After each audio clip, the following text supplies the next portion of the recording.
RMC à vos côtés tous les matins avec Amélie Rosic. Bonjour Amélie. Bonjour. Vous avez été contactée par des parents d'élèves. Imaginez une école, des rires d'enfants qui jouent dans la cour de récré, Ça, je vois mais bien. vous ne les entendez pas. Hmm. À 10 mètres de là, des milliers de voitures entrent et sortent de l'autoroute. On est fin 2023. Bienvenue à l'école Pleyel de Saint-Denis. La 86, cette autoroute qui fait le tour de Paris, passe déjà à 100 mètres du bâtiment. Mais pour desservir le village olympique des JO 2024, l'État construit un échangeur à 95 millions d'euros tout de même. Hamid Oudir est administrateur de la Fédération des parents d'élèves de Seine-Saint-Denis. C'est toujours les enfants qui payent.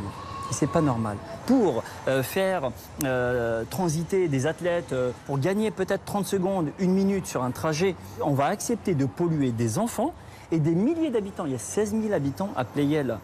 Donc c'est inimaginable, c'est abject. Saint-Denis, c'est la 9e ville la plus pauvre de métropole et l'une des plus polluées. Les riverains, comme Marc, sont excédés. Tout le monde s'en fout. Après, ils vous font des beaux discours sur l'écologie, mais ils prévoient tout pour que ce soit pourri et que ce soit pas rattrapable. Que ce soit pas rattrapable. Il a raison, cet habitant, Amélie. Oui, ce projet a été validé tel quel. Pourtant, avant de lancer les travaux en début d'année, la direction des routes d'Île-de-France, la DIRIF, a bien réalisé une étude d'impact, évidemment, soumise à l'autorité environnementale. C'est un organisme indépendant qui rend un avis. Et dans cet avis, on peut lire ceci. Il subsiste des zones où la concentration de polluants est augmentée par le projet. On parle ici de particules fines, de dioxyde d'azote et de 600 enfants de maternelle et de primaire quand même.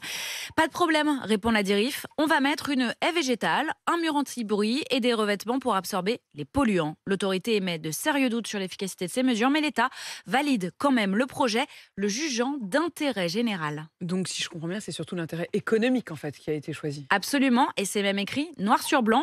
La FCPE et une association de riverains ont carrément fait un recours devant la Cour administrative d'appel de Paris, rejeté au motif que les avantages socio-économiques sont supérieurs aux inconvénients. Et quand on interroge le directeur de la DIRIF, Alain Monteil, sur les niveaux de pollution, voici ce qu'il répond.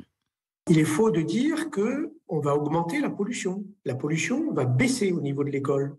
Ça, on en est quasi sûr. Elle ne baissera pas autant que s'il n'y avait pas eu le projet. C'est ça les données. Entre plus de pollution et moins de réduction sûr. de pollution. Ouais. Et on est quasi sûr que ça va baisser, mais quand même pas tout à fait. Faut comprendre la nuance. On a interrogé aussi la ville de Saint-Denis, évidemment, sur ce dossier. L'adjoint à la transformation écologique, Laurent Monet, s'engage, lui, à prendre des mesures si une hausse des polluants était démontrée.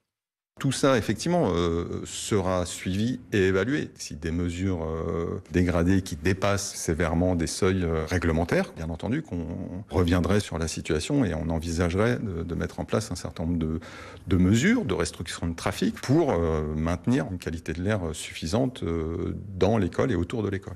Les parents d'élèves, eux, ont porté l'affaire devant la Cour européenne des droits de l'homme qui est en train d'analyser le dossier. Ils espèrent en fait qu'après les JO 2024, parce qu'ils savent qu'a priori pour les JO 2024 c'est trop tard, mais qu'après l'État sera contraint de modifier la circulation autour de l'école et évidemment nous continuerons de suivre leur combat. Et quand on écoute les élus, on a quand même l'impression qu'en gros ils disent on va les dépenser, là c'est 95 millions, on va faire la route, puis après on verra bien.